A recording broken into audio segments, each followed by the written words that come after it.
Olá, meu nome é Fred Jordão, eu sou fotógrafo e estou com uma exposição aqui em cima, no mezanino do Centro de Convenções, na FENEARTE, Caminhos do Artesanato Pernambuco. Essa exposição ela é uma viagem pelo estado de Pernambuco, né, visitando os ateliês de todos os mestres da FENEARTE. Essa exposição ela tem uma história peculiar que nasceu na última FENEARTE. Eu fui chamado para fazer as fotos oficiais dos mestres e quando comecei a fazer, as fotos eram nos estandes de venda e isso me incomodou bastante. Eu fiz as fotos, claro, entreguei o trabalho, mas eu achava que aquela não era a melhor forma de fotografar os mestres.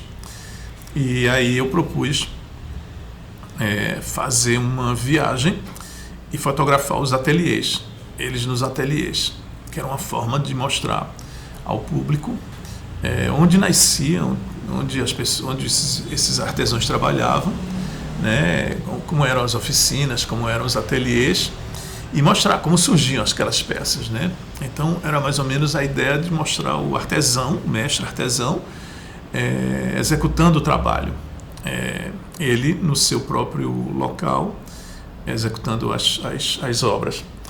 Essa ideia foi bem recebida, mas logo em seguida a gente teve a pandemia e a gente, depois de um ano, exatamente um ano depois do início da pandemia, a gente voltou com essa ideia e aí a gente fez um trabalho grande de logística, que era tentar fazer essa viagem de uma forma segura a partir de quando os mestres já tivessem pelo menos a sua primeira vacina. Então eu percorri, primeiro eu fiz as fotos no Grande Recife, eu também já estava vacinado e a ideia inicial era, claro, não colocar ninguém em risco, nem eu, nem tampouco os mestres, e que a gente pudesse fazer isso de uma forma com cuidado, né? Então eu comecei a fazer esse trabalho praticamente sozinho, sem assistente, sem nada, e foi a gente começou, na verdade, em final de maio desse ano de 2021. E aí foi engraçado porque o nosso encontro, reencontrar essas pessoas, encontrar essas pessoas no seu lugar. Primeiro, algumas não acreditavam que a gente fosse, né? E depois a alegria de voltar a tratar desse assunto, tratar de artesanato, tratar desses desejos. Para mim também foi um exercício especialíssimo, porque era o primeiro trabalho que eu estava fazendo, grande, e tinha contato com pessoas que eu admirava muito e realizando esse desejo, que já era um desejo bem grande, de poder mostrar como é o ateliê de cada uma dessas pessoas, como é que essas pessoas trabalham. Então a gente começou a fazer a documentação pela região metropolitana, depois a gente foi até a Zona da Mata, e o Litoral Sul, depois fez o Agreste e finalmente a gente fez o Sertão todo. Foi um trabalho incrível, né? Você ir até lá, alguns lugares são sítios, são lugares distantes. Era o inverno, a gente tinha uma série de dificuldades também. A principal dificuldade era que a gente não tinha resolvido ainda a pandemia, né? Mas enfim, a gente se cercou. Eu fazia toda semana, eu fazia o teste, né? E enfim, deu tudo certo. Mas o mais bacana mesmo é você encontrar essas pessoas num lugar onde elas realmente elas se sentem em casa, né? E aí, para minha surpresa, a gente tinha lugares deslumbrantes, de bacana, né? E realidades, finalmente você encontra a verdadeira realidade de cada um deles, né? Então você tinha desde ateliê com 30 pessoas trabalhando, 40 pessoas, até aquele artesão que trabalha sozinho num sítio, né, isolado. E o que me chama mais atenção em todo esse trabalho é você reconhecer realmente a qualidade do artesanato, né? Como essas pessoas são incrivelmente talentosas. Eu acho que tem uma coisa importante com relação ao mestre artesão, né, que é essa capacidade que ele tem de criar, né, juntar o trabalho, né, que é uma coisa que todo mundo faz, todo mundo trabalha, todo mundo, né, tem um ofício, seja lá qual for. Uma pessoa é médico, outra é advogado, outra é escrivão, outra joga futebol, o outro, sei lá, faz alguma coisa, tem um emprego público, não sei o quê. E o cara, com as mãos, ele constrói alguma coisa, ele cria alguma coisa que gera um encantamento incrível. É um encantamento que a gente vê, né, nas pessoas que vêm aqui na FENEARTE e olha, as pessoas vêm todo ano para cá, para esse lugar, para reconhecer, ver de novo, ver as novidades, e é um encantamento incrível. Então, uma das coisas que me chamava a atenção quando eu chegava nos lugares, todos eles perguntavam: quando é que a gente vai ter outra FENEARTE? Então, e eles esperavam que eu dissesse isso com certeza: vai ser dia tal e vai ser assim, vai ser assado. Naquele momento não existia nenhuma certeza. Nós estamos falando em junho, julho, nós não tínhamos certeza de quando seria feita. Eu não tinha essa informação para dar, mas a gente via a importância da FENEARTE pelo brilho no olho de cada um deles. E aí você percorre todo o estado, né? Foram cerca de 6.000 quilômetros, por muitos caminhos, né? Eu fiz um roteiro de ida e um roteiro de volta, né? Em que a gente pudesse otimizar esse tempo e a logística dessa viagem. E é engraçado porque a gente tem lugares como Petrolina, que tem uma estrutura diferente, que é um centro de artesanato, que não só vende as peças, como também eles trabalham lá. Então o ateliê deles é um ateliê coletivo. Você passar 2 dias, como eu passei lá, então você ouvir as brincadeiras que eles tiram um com o outro e ver o dia a dia, né? Isso foi uma experiência muito bacana. Enquanto você vai para uma outra cidade, como Lagoa Grande, na zona rural, e você encontra um sítio, a pessoa num sítio, né? E a gente conversando com o artesão, e ele vira para mim e diz: eu estou aqui no meu home office. E aí você olha para um lado, olha para o outro, é uma mata de caatinga linda, né? Verdinha, porque a gente foi no inverno. E aí a gente vê essa coisa, como era tão bacana aquele lugar onde ele trabalhava ao ar livre, enquanto a gente estava já com quase 2 anos trancados dentro de casa, né? Muitas pessoas com muito sofrimento e tudo mais. Então eu acho que, antes de tudo, realizar um trabalho desse, é claro, eu como fotógrafo documentarista, eu tenho todo interesse em fazer esse tipo de documentação, que eu acho que é importante. Eu acho que é o retrato de uma época, o retrato de um tempo, e você conseguir fazer isso de ponta a ponta sem nenhum problema.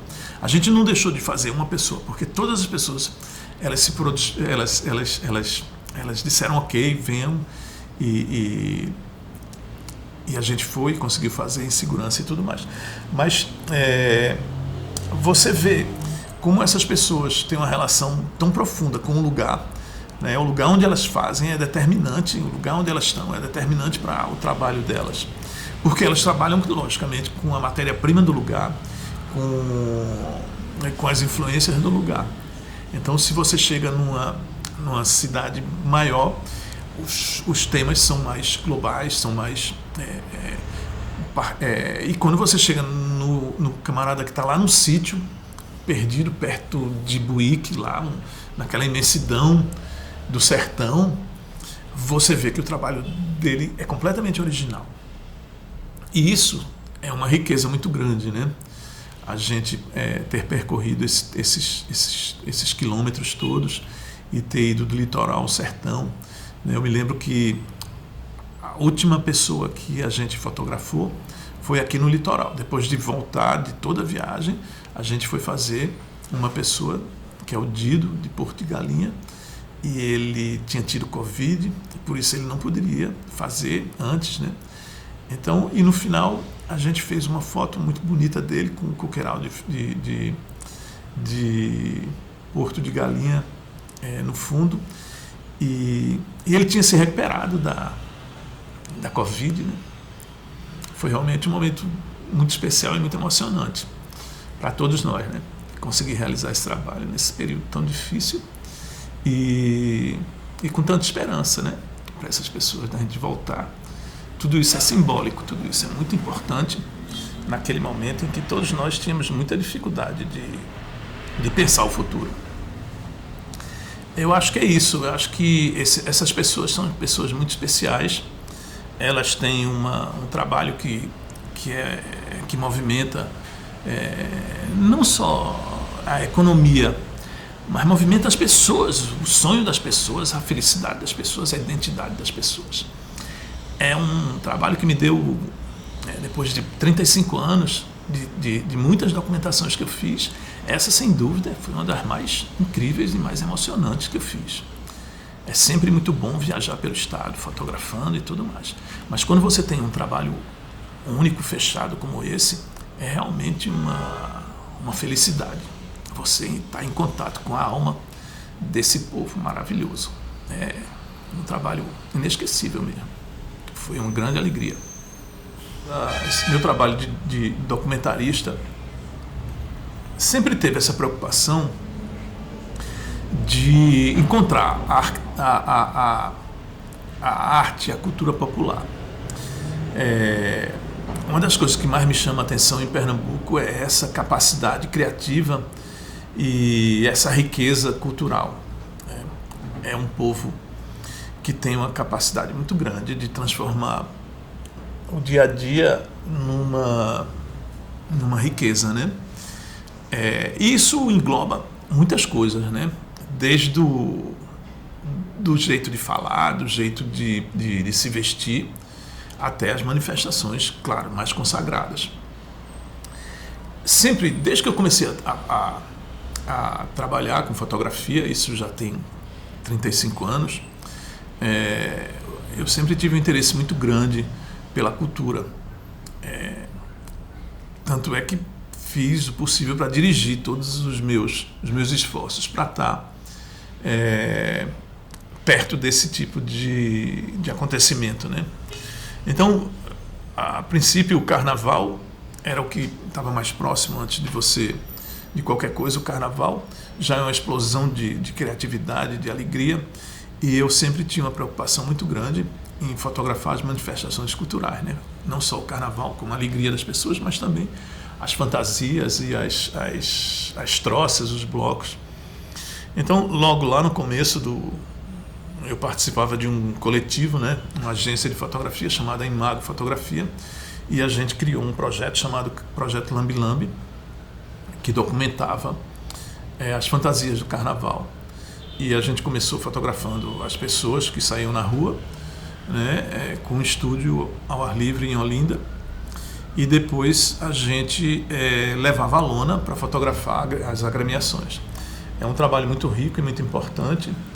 E depois dele, quando eu deixei de participar desse projeto, da experiência com o Lambi Lambi, eu passei a fotografar para o Universo Online, o UOL, que era um site de notícias importante. E eu fotografava o carnaval de Pernambuco, mas eles só se interessavam pelo palco. Então sempre era fotografia de palco. E eu comecei a achar que aquilo não tinha sentido, não fazia sentido para mim, né? Então eu deixei de fazer qualquer tipo de trabalho comercial no carnaval para fazer uma documentação das agremiações e dos desfiles, dessa parte que não é muito que é bem mais popular, né? E que eu acho que é o retrato maior do carnaval da gente. Então, desse material eu criei um trabalho chamado Carnaval de Rua do Recife, que virou uma exposição e que eu fiz várias exposições com ela, inclusive fora do Brasil. No final dos anos 90 também eu participei de uma documentação importante, um livro chamado Pernambuco Popular, que tinha a curadoria do antropólogo Raul Lodi, e a gente documentou alguns dos mestres, né, que inclusive já não estão mais vivos, né, como Ana das Carrancas.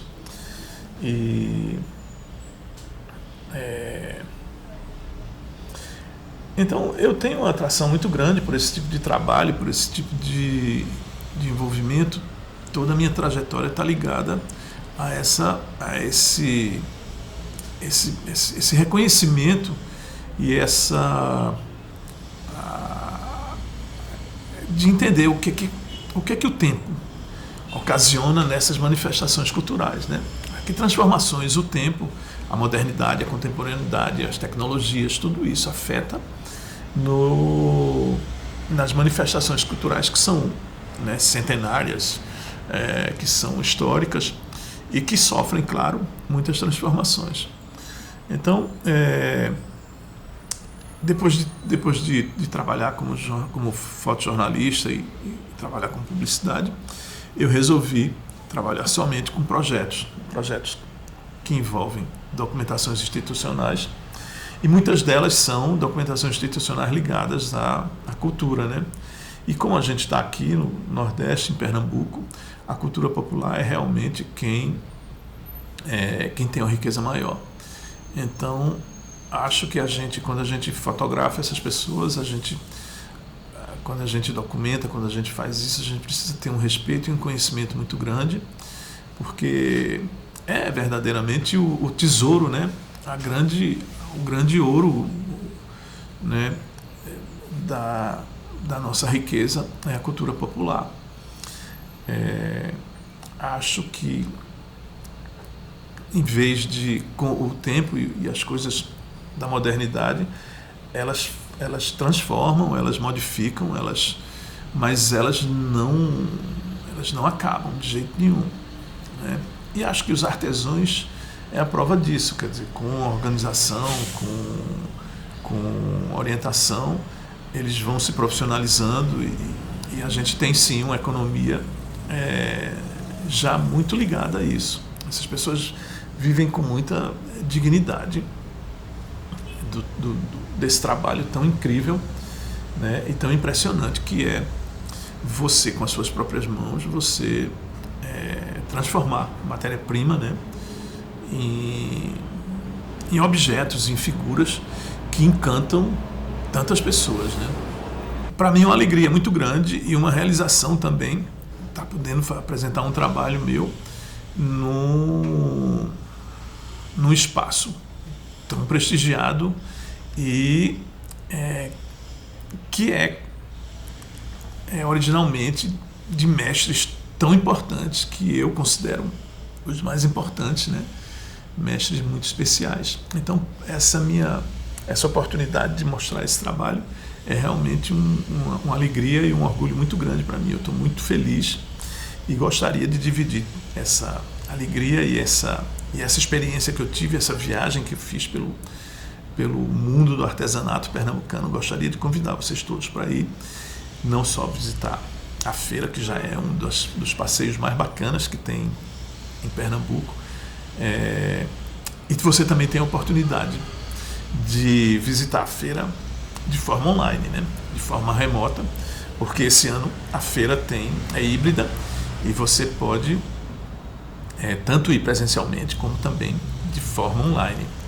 Então ninguém pode dizer que não pôde ir ou que não teve a oportunidade de ir. Dá para todo mundo ir, dá para todo mundo visitar, conhecer e tudo mais. E olha, a gente preparou uma coisa muito bacana lá. É uma exposição realmente, ela tem um projeto muito bonito. Tem muita gente envolvida sempre que a gente faz uma exposição, é sempre bom lembrar que a gente tem muita gente envolvida, né? Tem cenógrafo, tem iluminador, tem gente que escreve texto, tem gente que faz as molduras, e a gente criou um ambiente que ao mesmo tempo remete às nossas raízes, né? Às linguagens, né? Misturando barro, misturando couro, e também contemporânea. É um projeto muito bonito, um projeto expográfico muito bonito. A gente usa alguns recursos interessantes, como bandeiras e como televisão, tecnologia, as fotos em si, que estão de forma física lá, e uma instalação muito bonita, que eu acho que quem for lá não vai se arrepender. Quero convidar todo mundo para ir e vai ser uma alegria se a gente se encontrar lá, tá bom? Valeu!